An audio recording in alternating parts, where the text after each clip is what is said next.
Road పక్కన మైలురాళ్ళు ఉంటాయి, పొయ్యేవి పోతూ ఉంటాయి, ఇవి మాత్రం ఆడనే ఉంటాయి.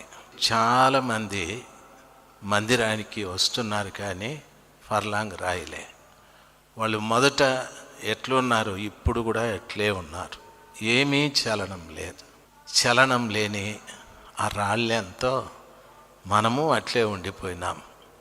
అయితే రోడ్డు పక్కన ఉండే రాయి కాకుండా రోడ్డు మీద ప్రయాణం చేసే వాహనంలాగా మనం ఉండాలి.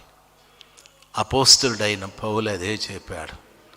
నేను గురి వద్దకు పరిగెత్తుకుంటూ వెళ్తున్నాను, నిదానంగా కాదు, పరిగెత్తా వెళ్తున్నాను.